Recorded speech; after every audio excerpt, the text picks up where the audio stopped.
Everybody, welcome to your Tuesday edition of Box Seats. I'm your host, Frank Holder, here with Rodney Perry and comedian known as Fig. Talent is off for today. Of course, you guys have known these comedians. They've been in the comedy game for such a long time. Rodney Perry and Fig have been in comedy, films, festivals, TV shows, hosting, film, everything. You guys have been in everything. And now they're in something that we do. It's called sports. So first of all, how was you guys' MLK weekend? Rodney, how was yours? I had a great time. I was out in Jackson, Mississippi, man. 5 shows at Chuckles Comedy Club, man. Great time, man. Great time. Super happy about it, and got to get home yesterday and decompress, and so we're ready to rock and roll today. How about you, Fig? How was MLK weekend? Man, my weekend was amazing, man. All the sports that was on, man. Football, basketball, just a whole lot of balls this weekend. It was crazy. Okay. All right. Okay. We won't talk about all the balls that was on this weekend. I took down my Christmas tree. It was Christmas balls. It was balls all over the place. Let's talk about the COVID report. The Wizards and Hornets game, another NBA game, is getting ready to be postponed because they're not having enough players to get on the court. The NBA mandate, in case you all not aware, the NBA mandate, you have to have at least 8 players ready to go on each team. And according to the Wizards and the Hornets, neither team has 8 players healthy enough or positive, I should say, to be able to be on the court.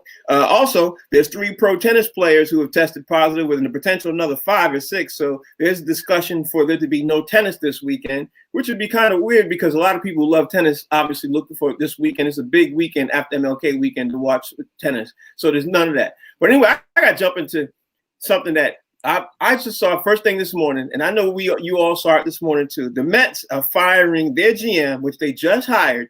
They hired him. He's 32 days in the job. His name is Jared Porter. He got caught sending pictures to a female reporter. Now, I don't know if you guys saw the Outside the Line. I'm going to start with you, Rodney Perry. I don't know if you saw Outside the Lines. Outside the Lines went down the entire breakdown of what he was sending. There's a lot of things I could ask first, but the first thing I'm going to ask, the lady who came forward with this and everything else, she's no longer in sports. So she came out and she said, this is what he's doing. This is what he did, and everything else. Why do you think she came forward, Rodney Perry, and divulged all the text messages, and then she's no longer she's no longer in the sports, especially in baseball? Why do you think she came forward to basically put him on blast? Because she had to have known he was going to get fired. Now, he got fired 30 days into the job. What's your thought process? Well, I'm sure, the thing about these type of things, and women have to endure stuff like this, especially when they're under the scrutiny of the job. Nobody wants to be demonized. Nobody wants to be the one that blew people up. But when you no longer have the onus to the job, blow them up. Like, how dare you, sir? Keep your little penis pics to yourself. Mm-hmm. Yeah. And so it's just putting these dudes on alert. And I would say this: there's a lot of guys out there that do stuff like this. I mean, even in our world, in the comedy world, and talking to some of my female counterparts, they say this is nothing. Like what this dude did is nothing. Like this stuff happens all the time. So I think guys got to figure out a way to tell somebody you like them without photo evidence. Right. All right. I gotta agree with that one. Fig, what you think? First off, one thing that you left out, this stuff was back from 2016, man. 2016. We're in 2021. Wow. You mean to tell me she held text messages from 5 years ago? 5 years. You got text messages. Listen. When I hear something like that, it just seems like she had the intention on doing this at some point. Because why would you hold text messages? I don't even have the same phone I had from 2 years ago, let alone 5. How you have text messages from 5 years ago? I mean, now I'm not absolving this guy from doing the stuff that he did. I didn't see the text messages. I didn't see no pictures or nothing like that. Not that I want to. But I just don't get it, man. It just some of this stuff just don't make sense to me. You know what I mean? And why now? Yeah, you do good. Clearly, he's not trying to contact her anymore. So why is she coming out now? It doesn't make any sense. Guys, you really shouldn't be doing this. If you can't talk to a woman face to face and tell her that you're interested, you know what I mean? Then I don't know. The new age of technology is, I guess that's the way you have to get a date nowadays, is to send text messages and pictures of privates. I don't get it. Let me bring both of y'all. Let me just dive deep in here just for a hot second and say she's a woman.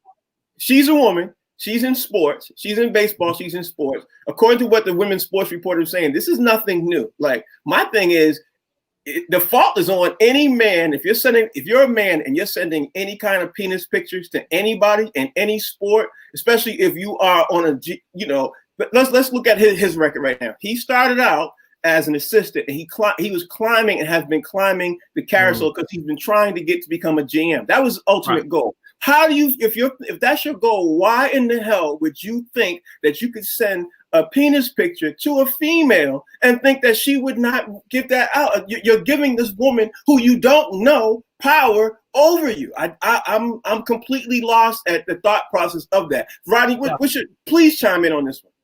Man, Frank, I think I agree with you. I'm flabbergasted, man. Like, why would you put yourself in this situation, guy?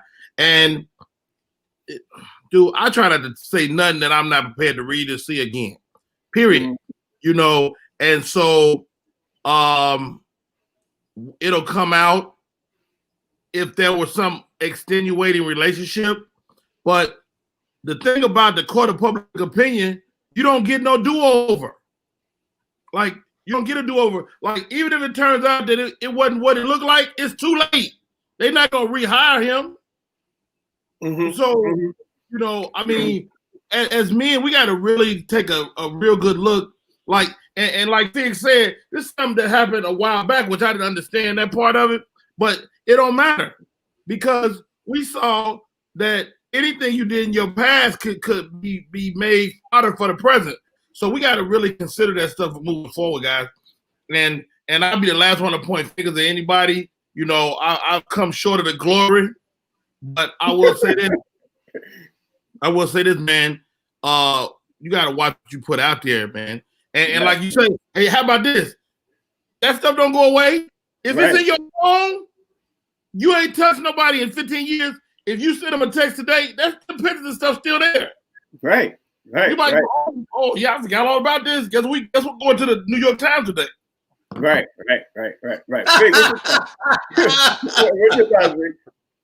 I don't know, man. Look, man, I'm in the age of technology. I try and keep up with the latest stuff, man. But I don't have any text messages from 5 years ago. And I'll tell you this: out of all the women that I've dated before getting married, I've never, ever sent a photo, of my penis to anybody that ever date. I don't understand it. I don't know what to. You send paintings of it. No, nothing. I don't get it, man. It just don't make sense to me. I don't understand. Like, like a woman's gonna see it. A woman gonna see that, and all of a sudden she's gonna be, excited or what? Like, dude, look, the way that I grew up, man, that's not the way to get the attention of a woman, man. So it's just not my thing, man. You know what? I don't get it. I don't understand. If you watch the way they were going back and forth too, here's the strange part about it. If you saw the way she was going back and forth with him, it literally, he asked her, "Could I send you more?" She said yes, and then he sent her a lump. Then he said to her, "Can I send you more?" He kept asking her, and she kept saying yes. Right then and there, every alarm I'd have would have gone off, saying, why is the chick more? Then he sent her some pics. Hey, you want to be here with me? I'm in this nice hotel in LA. You're missing out. Then he sent her some more pics. And then after several days, then she responds and says, "Please stop sending me these type of girls." At first, she said first, yes, send me everything. And then she acted like she was oblivious. Then she turned around and said, "Please stop sending me." Hold on, Frank. Let me understand. The first pic was unsolicited. Right. Okay. Let me explain to you. First thing, he was sending her pictures of him laying down in bed with his legs crossed, looking at TV, and he said, "Hi, how you doing?" Going all that. Then he sent her a picture with his bulge, and he's like, "Hey, can I send you more?" And she said, yes. If a man is sending you a picture of a bulge and he asks, can I send you more? And he says, yes, shouldn't that? So wasn't no nudity, and then he took it out there more, and then he gets crazy. At no nudity at first. And then he asked her if he could. She said yes, right? I you know what my problem is? Why not call her? Why not call her and talk to her? Yeah, there's that. But why should he lose his job if she said yes? And then now she's claiming, I'm upsetting him all kind of ways. But then she's claiming after she said yes that he could send her the pic, that he sent her the pics. And he lost his job. The dude's been 18 years in Major League Baseball. This is the problem, Frank. This is the problem. I'm at all the way around. No, listen to me. This is the problem. The problem is the climate of the day. Like this, 10 years ago, this is a non-issue. But in the age of the Me Too movement, this is totally uncalled for. And so, again, like the days of getting away with stuff like this is over. Even us, we got to rethink this, man. As men, we got to really the fact that we can even had a thought. Like I feel the same way you feel, Frank. But the fact that we can have a thought that any kind of way this is okay speaks to the state of the world. But Rodney, what about the fact that she said yes? Send me the pictures. He's getting vilified for it, as he should. Put it in your pants. I'm not knocking that. But he said yes. I don't know, man. It's just she said yes. That's what I'm saying. She said yes. He asked. She said yes. He said so basically you're saying we're considering the dose at that point, and it's like, yo. I'm just mad all the way around because women are having a hard enough time in baseball, right? You got that issue. They're having a real hard time going on in baseball. In life. Right. Yeah, in life too. But then she gets out of baseball. I'm mad at this fact too. Then she gets out of baseball, right? And then she releases him. Like she's out of baseball. They would have quieted her if she was in baseball. Yeah, that's what she said. They would have shut it down. They would, the powers that be would have been like, yo, let's not do this to the guy. Da da da da da. He's a good guy. Da da da da. And she would have shut up. Fig, you know what? I think Rodney's right in one aspect, but the GM for the Mets, he just signed a huge shortstop. He literally came in the job and got this huge shortstop. He's making waves. He was making waves. Like this time last week, everybody's applauding this guy. Yeah. Like, you know what I mean? He already was building the team up the way he wanted to and everything else. Now, literally a week later, the start of the next week, he's fired. So, listen, I don't know. He didn't touch this, to my knowledge. He didn't touch this woman. He didn't rape her or anything like that. Sexually harass is possibly what it is. And I don't know if she's his subordinate, like, she was, no pun intended, she's under him in rank or whatever and stuff like that. But I just want to know, is there anything, is there a statute of limitations on anything that's done? Because, there are literal crimes that could be committed. And if nobody says or does anything to you within a 7-year period, the crime goes away. So my point is, how are you taking something that happened so long ago? It's not like it happened yesterday, a week ago, a month ago, this year, last year, the year before the year. We're talking 2016. Hold on, Fig. Where's the statute of limitations on anything? Hold on, Fig. Here's the big thing that you just said. And I like this point. You said statute of limitations on the crime. She consented. He asked. She said yes. So why should he even get that far? That's my point. Why should he get that far? Hold on. Let's before we go there. He's probably a noted piece of shit.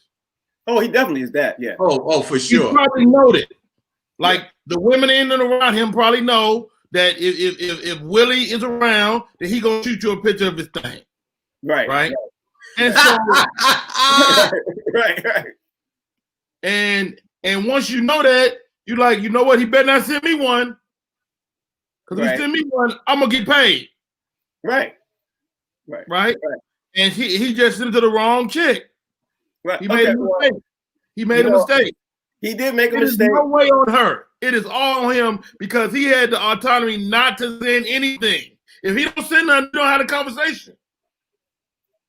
Yeah, I can't even dispute that either because that's true. If he didn't sit there and ask her if he could send it, we wouldn't even have this conversation. And being that he was trying to ascend to be a GM in any organization, even though it's 2016 and he's with the Cubs, he should have known better because he basically put himself, or he gave somebody else the power. That's what he did. He basically did that. Man, I used to teach sexual harassment when I was in the Navy. I'm sorry, Fig. I used to teach sexual harassment when I was in the Navy. Right. And one of the things they tell you is you gotta avoid the things that look bad. It's more than what actually happened. It's the perception of what happened, right? So the perception is as valuable as the actual thing. I'm sorry, go ahead, Fig. Go ahead, Fig. Yeah, I know what you're saying. It's almost like shunning the very appearance of evil. Yes. But here, the thing is that, I know the culture and the climate has changed. I mean, there's some things that were acceptable years ago that are unacceptable today, and maybe they shouldn't have been acceptable years ago. Like you said, had this happened years ago, it probably would have been swept under the rug. But now the climate of things have changed, and today, in today's society, it's unacceptable. But again, I go back to like Rodney said, he's not blameless. So if you're gonna go back and judge people on the stuff that they did 5, 10, 15, 20 years ago, then let's just go to the scriptures. Whoever has not sinned, you cast the first stone. If you're not guilty of anything, then you can judge. But if you ever done anything in your life that is less than 100%, then you probably should just keep your mouth closed. All right. Well, I'll let Fig have that last thought on that. Let's get ready to move on. The next thing I want to talk about is Deshaun Watson is coming for over the weekend. News broke out that Deshaun Watson is not only is he unhappy, that people in the organization are talking about that he is not going to even be in a Houston uniform at the beginning of the season. Now, people on ESPN and everything else, they're talking about where the best place that he can land and where would he fit with. Let's be honest. The Jets have the most to give him, right? Roddy, the Jets have the most to give him. But here's the fact that nobody's talking about. Deshaun has to sign off on where he wants to go. Now, does Deshaun Watson want to go play for the New York Jets? I don't know. So I'm going to ask you several questions. One, Rodney Perry, where does Deshaun Watson land? And where do you think that he might land at with the great opportunity to win? Is he going to do that? What's your thought? You know what? We had me and some of my Bear buddies had some conversations this weekend, and we would love to see him in a Bear jersey, man, with the storied history of the franchise.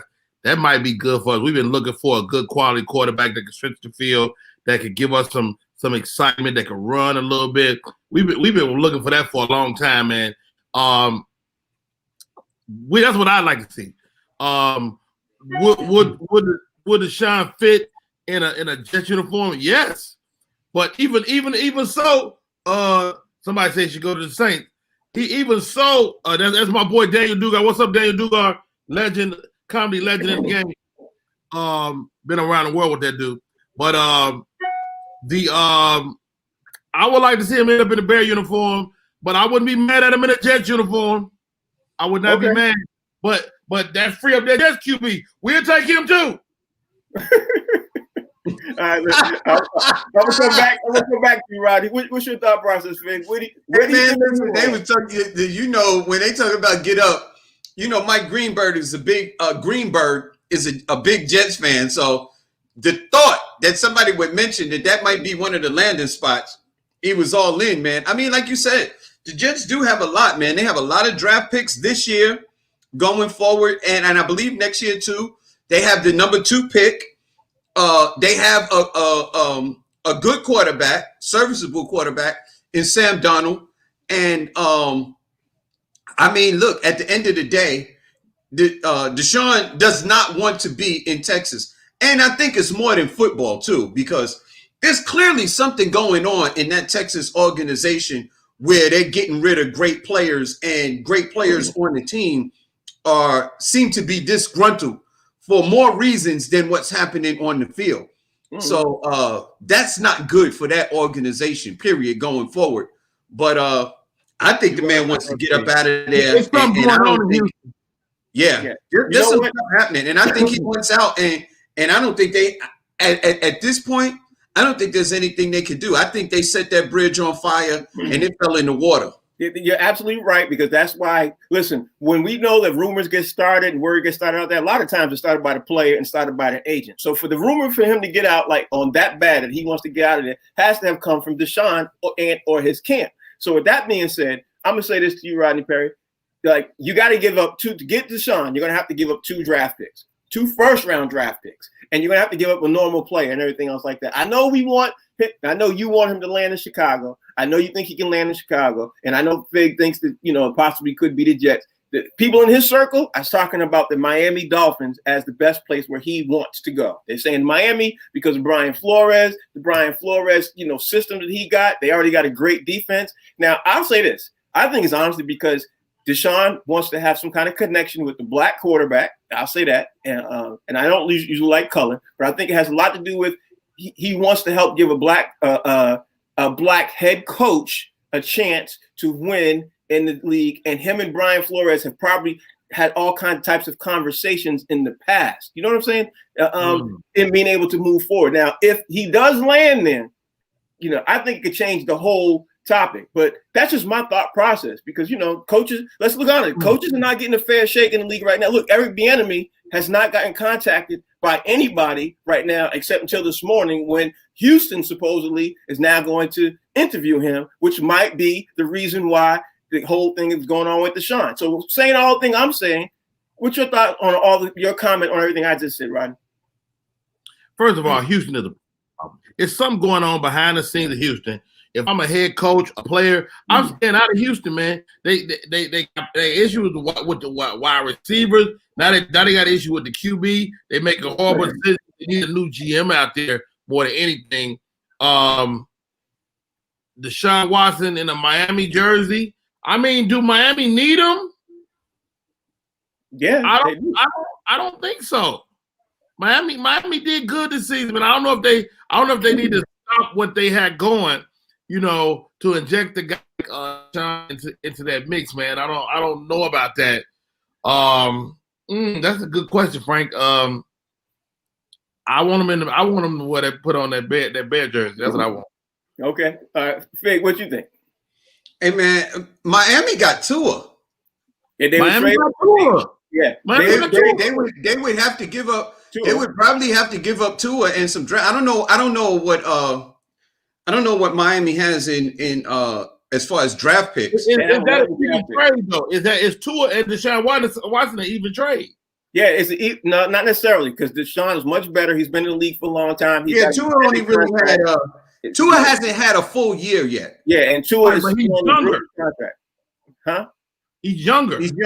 Yeah, he's younger. But here's the thing: Tua's a lot shorter. They both play similar styles, but Deshaun is more accurate. He definitely makes better decisions. He's older. He is a candidate for the MVP. Deshaun is in his, max out contract. Deshaun can handle the whole game. And if Deshaun, you could argue that if Deshaun was on a better, just a halfway decent team, the Houston Texans would have gone further in the playoffs several times.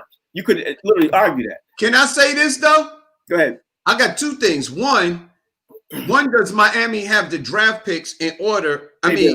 Along with the player. And 2, they do. Since he wants to play for a black quarterback, a black coach. Let's just put it out there. Pittsburgh got one of the best black coaches in the NFL. If they can pull off a heist, Pittsburgh doesn't have the draft capital. They don't have any draft capital to be able to get them. What is send to the Jets? Because man, forget Miami.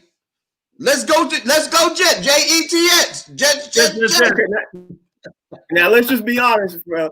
If I'm him, I want to go to a team that I'm going to make a whole lot better. We got a chance to make it to the playoffs. Deshaun hasn't even really whiffed the chance of even getting anywhere. You know what I mean?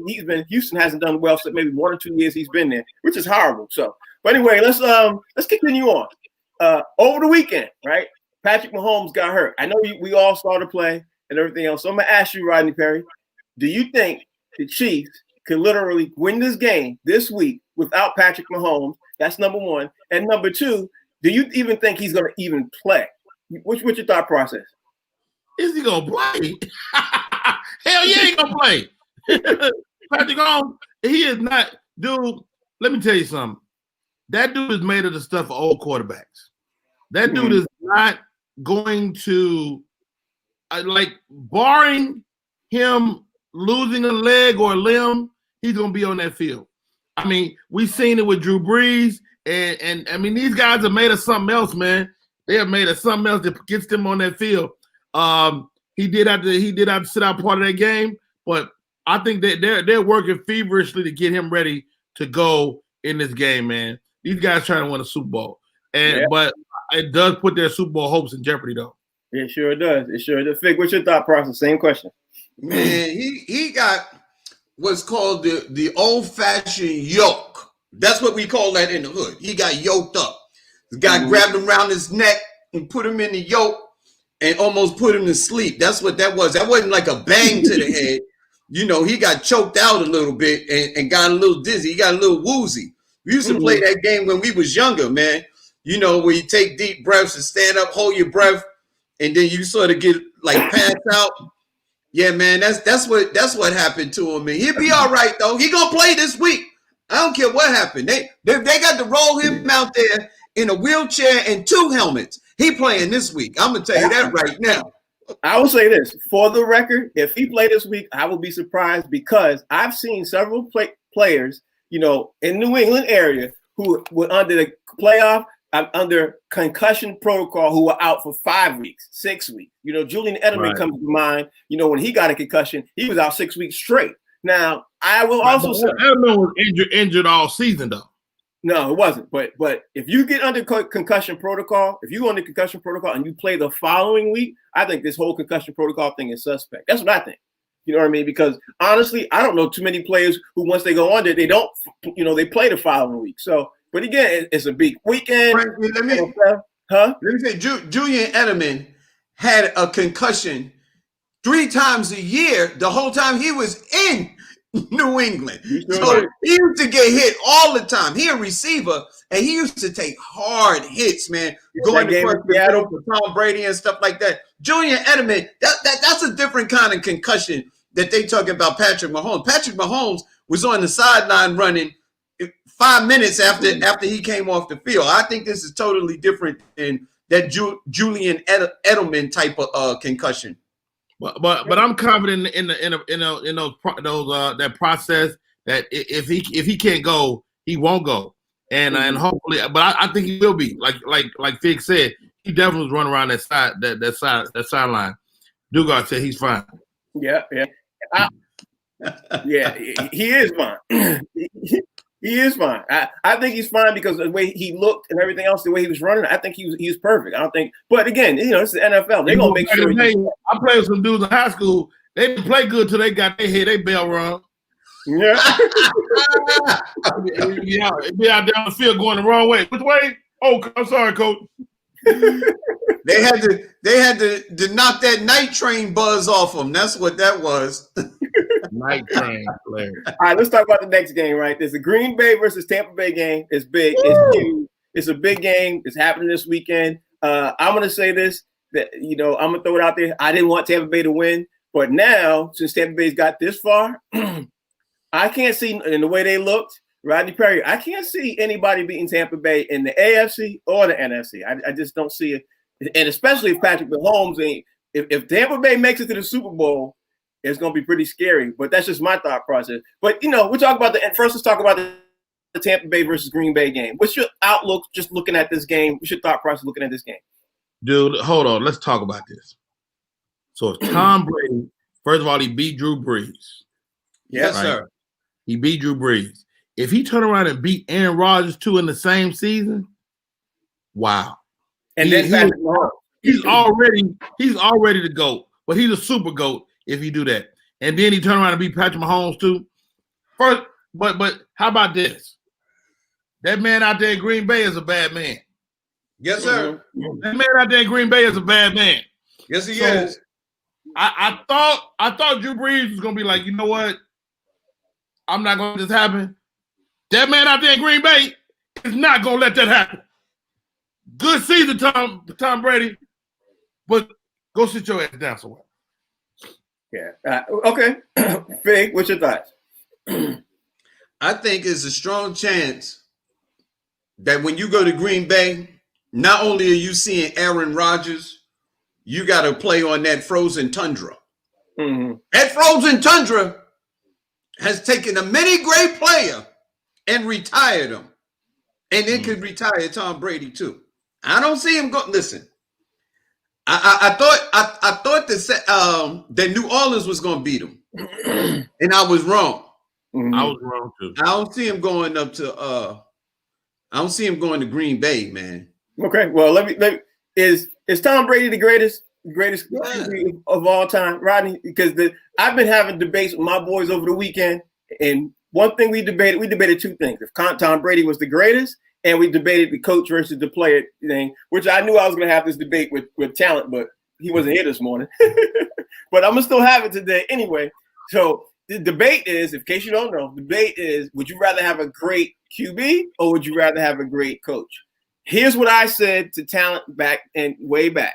I said, if you give Bill Belichick that team, that Tampa Bay Bucs team, or Bill Belichick is the coach of that Tampa Bay Bucs team, I don't think anybody is going to doubt that they're going to go to the Super Bowl and win it. That's what I think. So, that's my argument. So, because I don't think Bruce Arians is the greatest coach. I just don't think that. But that's not the argument, though. The argument is, Coach Belichick, where he is with that squad, take them guys to the Super Bowl. Tom Brady left that system and went with a new coach, and he's potentially en route a playoff ending team. You got to go with the player on this, Frank. Mm-mm. The player being Tom Brady. Tom Brady, a great player, is as valuable or more valuable than a great coach. That's what I say. So you're saying, for the record, you'd rather, if you're starting out things being equal, both sides, you'd rather have a great QB versus a great. I'm talking about in this situation, Tom Brady versus Bill Belichick. Okay, now. But right now in this situation, okay, and right now in this situation, Tom Brady's winning because this team is stacked. It's stacked. If Tom Brady don't lose, Tom Brady is the coach. He's the GM. Tom Brady was GM in this whole season. Tom Brady is LeBron James. Tom Brady, go give me I'll put it this way. I thought that I think that you could go with a serviceable quarterback and have other players to go with a Bill Belichick. Because Bill Belichick can coach his behind off. He could take take average players and get the best out of them. And he has. But on the other hand, we saw what he did without talent.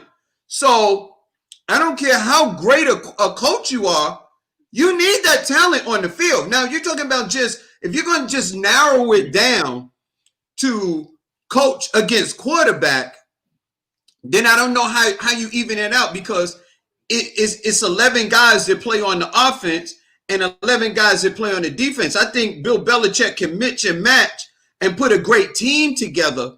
But if you're just putting him up against a quarterback, then I don't know how you balance it out, because Bill Belichick, he had a team that he put on the field and they didn't do very well. Mm-hmm. You know what I mean? So you need talent on the field in order to be able to win. Players make plays. Now he could get through with a great team and a serviceable quarterback. You know what I mean? I think Bill Belichick could coach them to the Super Bowl. And Tom Brady already proved that he has the talent to be able to carry a team. I think right now, I'm not saying he's carrying this team because he got a lot of weapons. Right now, I think Tom Brady needs the weapons in order to be great. Yeah, there was years ago when he was younger, he could carry a team because he was younger, stronger, and he was a great quarterback. Now he needs a little more help. As you get older, you need a little more help. Like Ben Roethlisberger. When he was younger, he could carry the Steelers. Now, Ben Roethlisberger need a little help. The quarterback can't do it by himself. You take a great quarterback and don't give him an offensive line, and he look like garbage. So, Rodney, I think you want to chime back in. I'm going to let you chime back. I definitely do. Okay, here goes. All right. It definitely takes 11 guys, but you also got to factor in, and this comes from a guy that look at a team all year with a young QB that's not great. Okay? Great quarterbacks are great quarterbacks regardless of where they are in their career, right? So I watch Drew Brees carve up the Chicago Bear defense. That's a good defense. Completely carve him up because he's a great quarterback, right? This dude was looking people off. He was doing all kind of little nuanced things that great quarterbacks do. My man, Mr. Trubisky, could not do it. Not because he's not a good quarterback, because he's not a great quarterback. Mm-hmm. So when we had this debate over coach versus players, I think great players make great situations better, right? Mm-hmm. So and you take the New England Patriots. Now they got plagued with a lot of stuff this season, from injuries to COVID. I mean, it's just a bad season, right? Y'all know how I feel about the season. It's a bad season. I think Coach Belichick almost got them there, though. Mm-hmm. He almost got them in there, but they didn't. I mean, Cam Newton get the COVID, he never was the same. Mm-hmm. So again, man, having a great player makes a difference in my book. If I had to choose personally between Belichick as my coach or Tom Brady as my QB, I'm taking Tom Brady. Okay. Fig, do you want to chime in on that, or you want to just move on? I want to talk about somebody where you could get a great quarterback at the tail end of his career and put some players around him, and they can still get you to a Super Bowl. I'll give you one name, Peyton Manning. Okay. Now, Peyton Manning, we talked about how great he was, and at the end of his career with that neck injury, he wasn't the same QB, but you put a great defense around him. Look around. You put a great defense around him, and he was able to win a Super Bowl. Yeah, but let's be honest. That defense was stellar around him because they won. Absolutely. That defense was stellar. But listen, without a good quarterback, you still would have lost that game. Mm-hmm. Mm-hmm. Well, you could have won. I think you could have won. It depends, because it depends.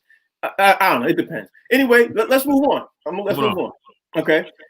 Should Cleveland sign Baker Mayfield? They're having a discussion right now. Baker Mayfield is in his last year, maybe one more year of his rookie contract. They're having discussions, especially I saw it on First Take this morning. They were talking about, whether or not, we should they have a conversation about signing Baker Mayfield? I thought it was the craziest question I even heard asked. And then they made some points that, is Baker Mayfield that long-term, max out contract type of quarterback? I'm going to go on record and say that I think he definitely is. Especially this is his first year with a new coach. He's had 4 offensive coordinators. He had several coaches, and he's turned Cleveland around. And I think the season was a success, even though they lost last week. I think it was a success. What's your thought process, Rodney Curry? I completely agree, Frank. Man, you come on, man. One of my best friends is a Cleveland Browns fan. They always let you down, but it was different this year. Mm-hmm. It was different this year. They didn't get there, but them boys look good. It's for the first time in 20 years, the Cleveland Browns look like they didn't just stumble into it. It was real.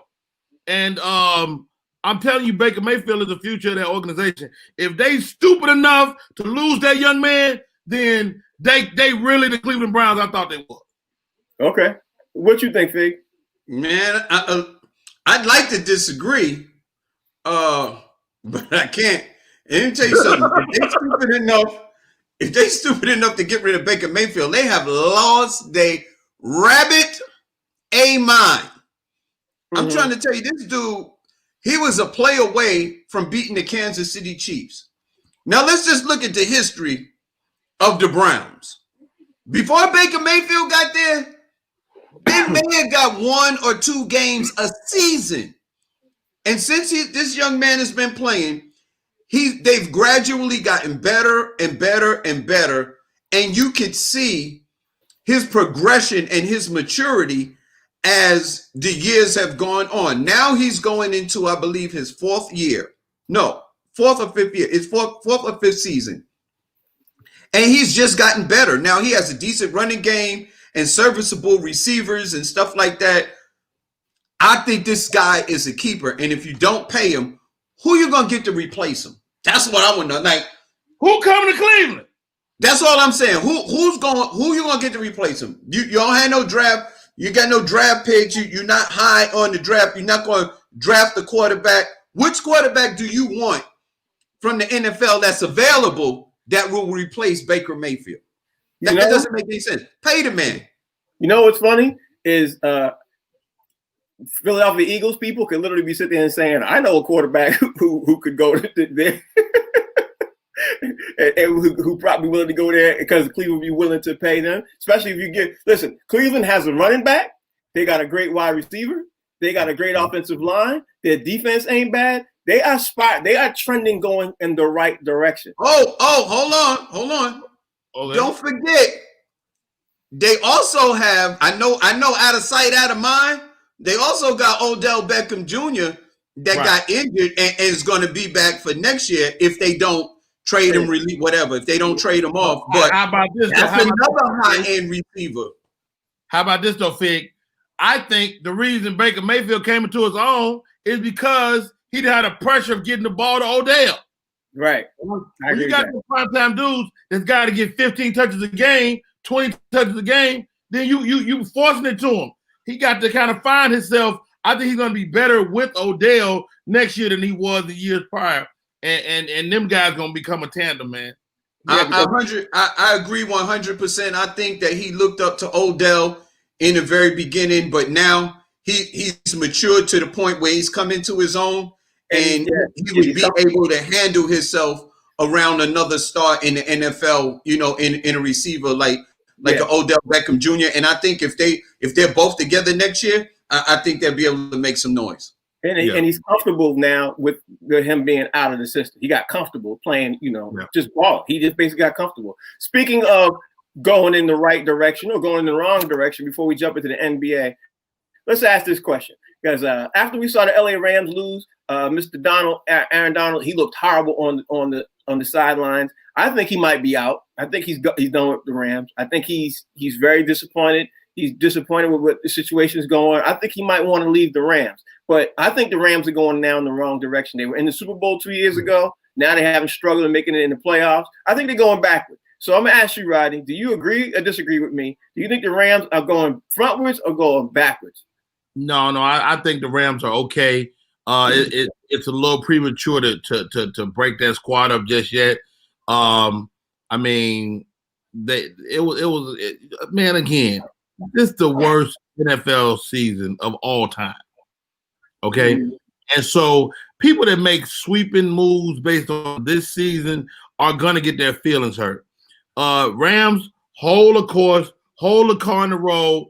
And at the very least, give it another season, man. So I think everybody should kind of chill and let this. I mean, you made it though. You made the playoffs. Come on, guys. It's not a bust. It's not a bust. You know what? Rodney Perry's right, Fig, because this is a COVID season and people are making drastic changes on the results where you had a season with no OTAs, no summer camp. What's your thought process? Well, here's the thing with Aaron Donald, man.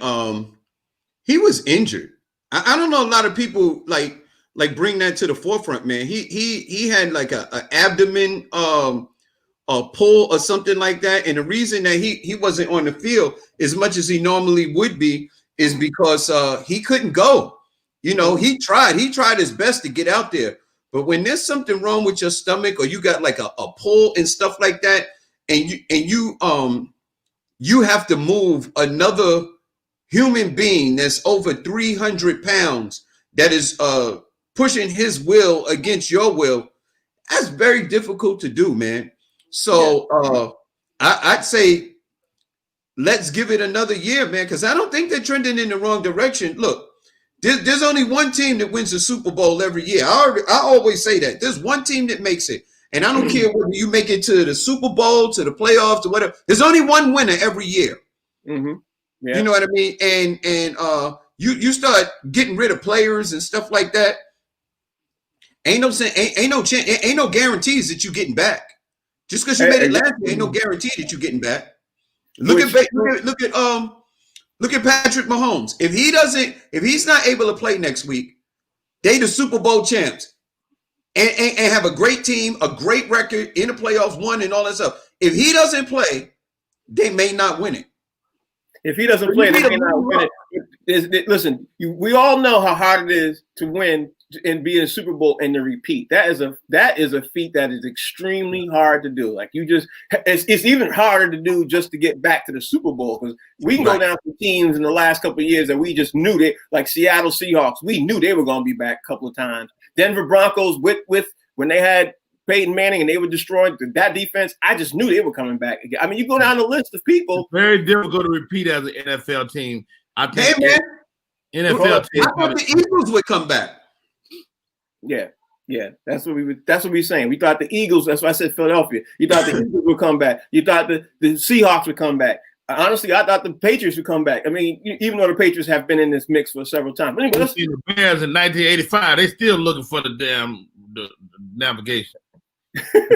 Let's talk about Kyrie Irving, man. Kyrie Irving, quiet as kept. He's he's always in the news every single week. But I want to just bring this up because we've been tearing down Kyrie for a long time. Kyrie Irving brought the George Floyd family a house 6 months ago. It came out that he brought them a house. I want to officially say that that's one of those things. Kyrie didn't put it out there. Another NBA player said it. It said that he did it like 6 months ago in the height of when all the George Floyd and stuff was going on. Kyrie never mentioned it. No, people don't even talk about Kyrie Irving, how he paid the WNBA players' salaries, when COVID hit and everything else. And people really have created Kyrie Irving to be such a bad guy. Rodney Perry, Kyrie Irving is not a bad guy. What's your thought process?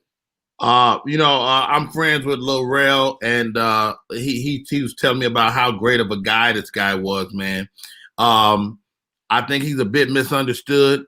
I think all this civil unrest that we're seeing in this country is affecting him emotionally, and he's not just posturing. Like some guys posture for the cameras, Kyrie Irving don't. It's real for him. And I think, man, that we don't always know what cats are doing. And Kyrie is one of those good dudes that's out there.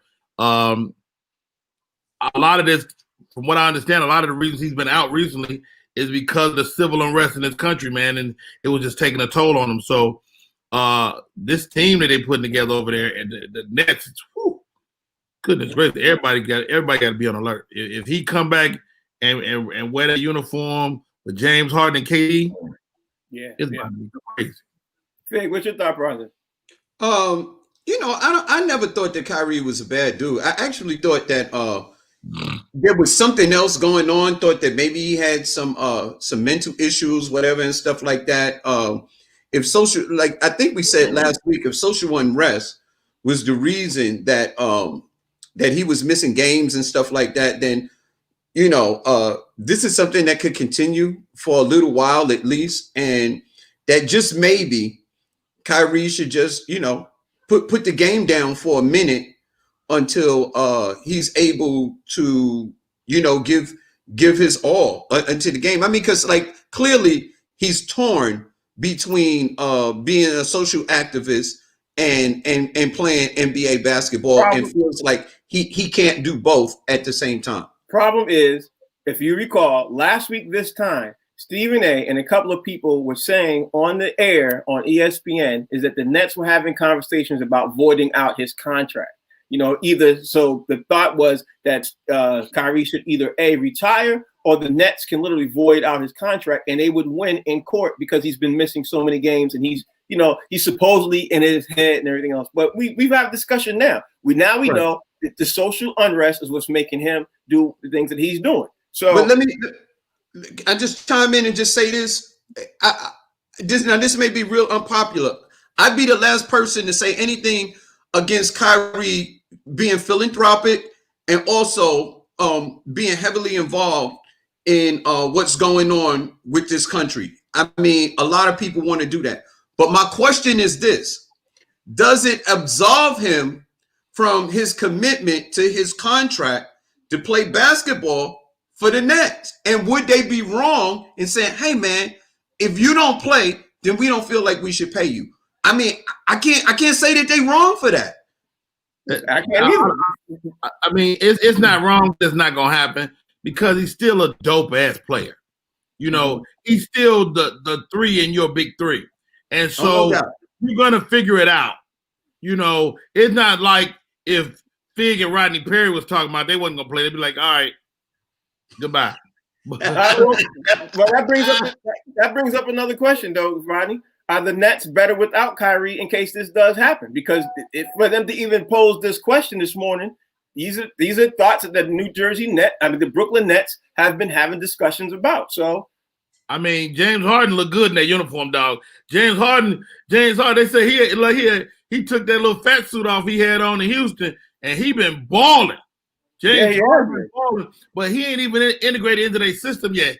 It looks great now, but that's a bit of a fool's goal. You're gonna need 3 players for a chip. Mm-hmm. You got LeBron and AD, but they need another guy. Somebody got to emerge. If you the Nets and you got the other guy, you ain't waiting on nobody to figure it out. You keep that. Okay. You know, I agree 100%. Okay, go ahead, Frank. No, I was gonna say. So you're saying, for the record, Rodney, you're saying the Nets need Kyrie and they can't. Yeah. Okay, so Fig, the floor is yours. What you think? No, I agree 100% that the Nets they would do better with Kyrie. But here's the thing: the choice is not theirs. The ball is not in their court. No pun intended. The ball is not in their court right now. It really is up to Kyrie and what it is that he wanted to do. I mean, clearly the Nets wanted him because they're paying him. And they're paying him a big contract. The thing is that, you know, what does Kyrie want to do? And I think that's what everybody is really speculating about, is that whether he really wants to, like, is he committed because of what's going on in our country, which is major. We've never seen anything like this before between the civil unrest and the pandemic in our lifetime. So he you know, it's clearly affecting him in a way where he felt like he needed to step away from the game. Can Kyrie come back and play? Does he want to? Now, here's the thing. If he does, I say that the Nets definitely need him, because at the end of the day, as good as KD and James Harden is and those surrounding players, they're going to need an opportunity to rest. In a 7-game series, you're not going to be able to play 35, 40 minutes every single game, every single series. You're going to need to sit down and take some time off. And Kyrie is that dude. I mean, listen, I can't think of 2 players, point guards, that I could put in front of Kyrie. I can't think of 2 that I could put in front of him as far as skill. So if he wants to play, that's a guy that you want on your team, and you want him under any I shouldn't say under any circumstances, but you want him on your team if he's going to make himself available. Hey, James Harden said the other day, he said when Kyrie come back, it's about to be crazy. And yeah, but, you know, I believe it. I believe it too, but at the end of the day, you know what? We had this conversation before this NBA season started about when we heard about Kyrie with KD. We always said, and I still think to this same day, we always said that their biggest villain that can topple the team would be Kyrie. And it's happening. Yeah. It's literally happening. Now, we are in the first quarter of the NBA season. Kyrie's already missed 7 games. The Nets are already having conversations about trying to void his contract. They still have 50 games to go. He's already missed 7. You know what I mean? Think of that. You know what I mean? Like, it's wow. I don't want to seem like I'm coming down on the guy, because the stuff that he's doing off the court is just so dope. You know what I mean? And so newsworthy that you don't want to jump on him. I mean, hopefully whatever he has going on, he could get it together, you know, to be able to play basketball for this one reason. The NBA gives you such a platform to be able to do so much more with the community and social unrest. And I will leave you with this, okay? He ain't the only player who's doing a lot in the community. Look at LeBron. LeBron is doing the exact same thing times 10, let's be honest, and he's still playing the ball game. So, I hear what Kyrie's doing and everything else, but you can still do everything you're trying to do. And so go to work. Go to work. And still go to work. Yeah, but just last point, and then I'll let it go. What happens to one person doesn't always affect the exact same person the same way. We don't know the makeup of this young man and how he really is internalizing it. So, everybody they handle crises different. That's very true. That's very true. With that being said, that's going to be the last point we're going to make for the show, because believe it or not, the show went by fast. Great conversation. Yeah, the show went by fast. I'm going to be looking at the time. We almost lost track of the time and everything else. So I'm going to ask you all, Roddy, tell everybody out there how they can follow you. Hey, man, you know what I'm going to do today, man? I'm going to take my time and shout out my mom. My mom, we lost my mom a few years back, and today will be her birthday. So happy birthday, Mama. Wow, happy birthday. Oh, wow, man. Listen, I want to give a belated condolences and happy shout out to Rodney's mom. You know what I mean? On a day like today. I appreciate doing this show with you guys. You don't know how much, man. This is like something that I look forward to every day. You want to follow me? You can follow me here every Monday through Friday on the box seats, 1 to 2 p.m. And I'm going to be here. I want to thank all the people who are watching, all the people who are commentating. We really commenting and telling it. Thank you all. We really appreciate you all. This is a show called The Box Seats. We want to also thank the people who are telling their friends to tell a friend and download. The downloads are going through. Really appreciate that. I really like all of that. Plus, you know what? If you get a chance to watch the Humor Mill channel and you're telling your friends to do that too, we appreciate that also. We'll be back tomorrow between 1 and 2 o'clock. That's Rodney. That's Fig. Talent will be back tomorrow. Rodney will be probably doing I Disagree. And probably got a whole lot of stuff to disagree with us about tomorrow. I'm sure. I disagree with myself. Well, if that's the case, hey, then be prepared to hear all the stuff he got to disagree about. But anyway, thank you all for watching. We really appreciate y'all. We'll be back tomorrow. Of course, the same bat time, the same bat channel. Take it easy. Thanks, fellas. Appreciate that.